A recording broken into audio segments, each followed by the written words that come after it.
My state-issued ID says I'm 55. Biologically, I'm about 83, 84, but in project time, I'm over 1,400 years old. Today, I'm going to draw from that traumatic history to give you some advice that will help you fuck up fewer of your future projects. One of the best-kept secrets in project execution is that the root cause of most delays and failures is not the complicated stuff. The primary destroyer of timelines and eventually hope in your liver is just basic shitty communication. For you people in school or in the early years of your career, you look at the folks ahead of you on the life conveyor belt, maybe your instructors, your more experienced peers, or your management tree, and think, these apparently competent fucks seem capable of conveying and comprehending simple facts and information. No, they're not. And neither am I, and neither are you. Here's an example from a typical multi-team project meeting with management presence from both teams as well as the doers, who are the people who actually go make the shit work. Let's look at the plight of this hapless fuck Toby, who's new to the company and team. He's the guy that's got to understand and has to feel comfortable asking probing questions to ensure he and everyone else understands. And critically, as a dude in the trenches, he's also one of the people most likely to recognize areas of concern.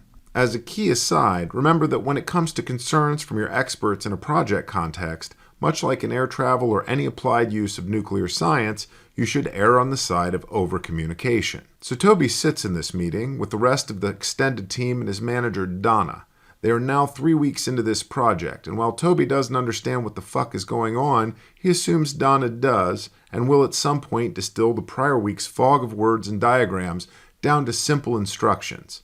However, while Donna may understand the high-level objective of the project, she is about as capable of listing the steps to do the work as an average first grader is to explain why both of his parents are drinking on a Tuesday again. Not wanting to embarrass himself or his manager, Toby speaks only when he has a 90+% confidence that he understands what he is saying well enough not to out himself as an ignorant and potentially incompetent dipshit. Unfortunately, the critical times to speak up would really be all of the other times, when he's confused to the point of not being sure if what he's hearing is actually even English. Similarly, Donna, who had the same experience as a junior employee, and as a result did not learn her department's subject matter domain deeply, believes she was promoted primarily because she shrewdly concealed the depth of her ignorance by never asking questions. Week by week, the layers of misunderstanding build. Tasks that could be well defined in a single high-engagement discussion take weeks of trial and error as the implementers feel around for the right answers alone in the dark of second workday, while trying to avoid fucking things up again.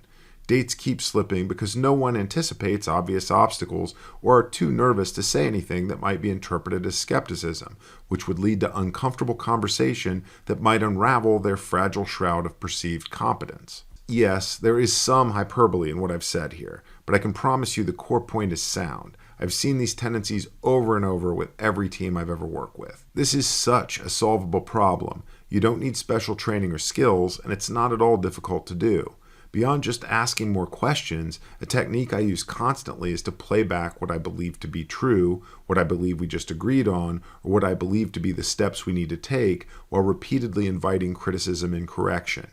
Don't just say, do we understand, leaving what is understood to be subjectively up to each individual.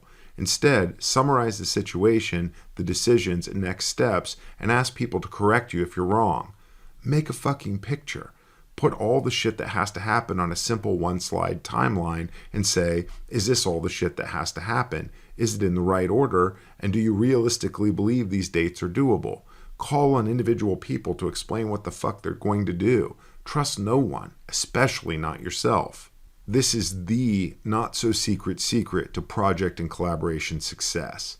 Please start applying this immediately and use these new techniques to fix all this shit. Gesture broadly with one arm, implying that the viewer is well positioned to solve all of the world's problems.